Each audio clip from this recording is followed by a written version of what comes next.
தமிழ் பேசும் அனைத்து நல் உள்ளங்களுக்கும் வணக்கம்.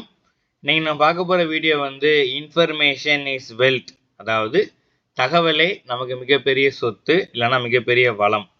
பார்ட் 1 பகுதி 1. நான் வீடியோக்குள்ளே போகலாம்.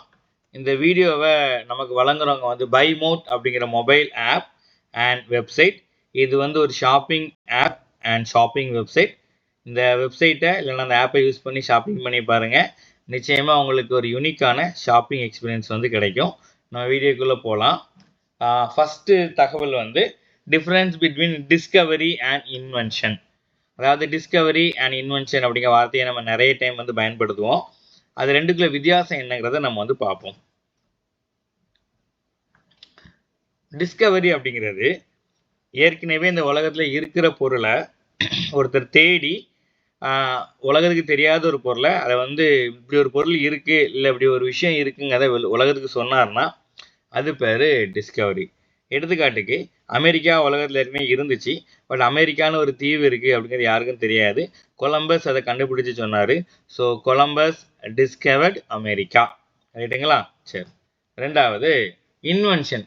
இந்த உலகத்தில் அந்த பொருள் கிடையாது, ஒரு விஞ்ஞானி அதை புதுசாக கண்டுபிடிச்சார் இல்லை உருவாக்கினார் அப்படின்னா அது வந்து எடுத்துக்காட்டுக்கு Thomas Alva Edison electric bulb. அதுக்கு முன்னாடி எலக்ட்ரிக் பல்ப் வந்து கிடையாது. ஸோ உலகத்தில் ஏற்கனவே இருக்கிற பொருளை கண்டுபிடிச்சா அது பேர் டிஸ்கவரி. புதுசாக ஒரு பொருளை உருவாக்கினா அது பேர் இன்வென்ஷன். நம்ம அடுத்த தகவலுக்கு போகலாம். இந்தியாவில் எந்த ஸ்டேட்டுக்கு 3 கேபிட்டல்? ஒரு மாநிலத்துக்கு 3 கேபிட்டல் இருக்குது. எந்த மாநிலம் தெரியுமா? இந்தியாவில் இப்படிலாம் ஒரு மாநிலம் இருக்கா அப்படின்னு யோசிக்காதீங்க. இப்போ பக்கத்தில் இருக்கக்கூடிய ஆந்திர பிரதேஷ் அந்த மாநிலத்துக்கு விசாகப்பட்டினம், அமராவதி அண்ட் கர்னூல் அப்படின்னு 3 கேபிட்டல் வந்து இருக்குது. நிர்வாக காரணங்களுக்காக அவங்க 3 கேபிட்டல்ஸ் வந்து வச்சுருக்கிறாங்க. அடுத்த தகவல் போகலாம். இந்தியாவில் எந்த ஒரு சிட்டி 2 மாநிலத்துக்கு தலைநகரமாக விளங்குது? இப்படிலாம் ஒரு நகரம் இருக்கா இந்தியாவில் அப்படின்னு நீங்கள் யோசிச்சிங்க அப்படின்னா உங்களுக்கான விடை இதுதான்.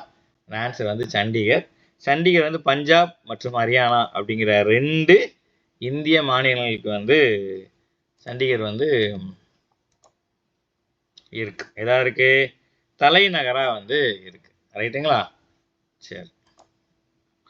அப்புறம் இந்தியாவுடைய கான்ஸ்டியூஷன் டே என்ன? அரசியலமைப்பு தினம் என்ன அப்படின்னு பார்த்தீங்கன்னா நவம்பர் 26. சரிங்களா? நவம்பர் 26ங்கிறது இந்தியாவோட கான்ஸ்டியூஷன் டே. ரைட். ஏன்னா அன்னைக்கு தான் இந்தியாவோட அரசியலமைப்பு சட்டம் வந்து எழுதப்பட்டது. ரைட். ஆனால் இந்தியாவோட அரசியலமைப்பு சட்டம் நவம்பர் 26, 1949 எழுதப்பட்டது. ஆனால் உடனே அவங்க வந்து இந்தியா வந்து ஒரு குடியரசு நாடு அப்படின்னு அறிவிக்கலை. வெயிட் பண்ணி 2 மாதம் கழித்து தான் என்ன பண்ணாங்க, அறிவித்தாங்க. So when India declared as a republic nation அப்படின்னு கேட்டிங்கன்னா ஜனவரி 26, 1950.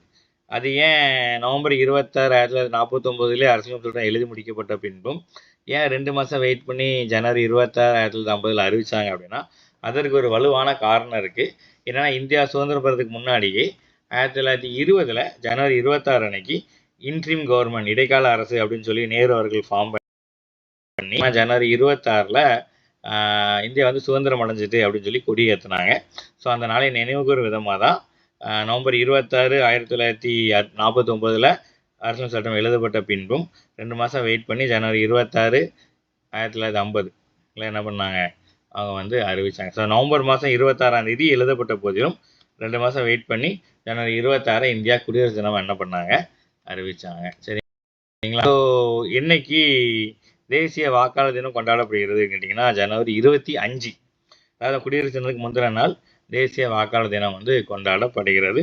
ஸோ இதுவரை வீடியோ பொறுமையாக பார்த்தவங்க அனைவருக்கும் நன்றி, வணக்கம். ஸோ இது போன்ற வீடியோவை வந்து பார்க்குறதுக்கு நம்ம சேனலை வந்து சப்ஸ்கிரைப் பண்ணுங்கள். உங்கள் ஆதரவுக்கு மிக்க நன்றி.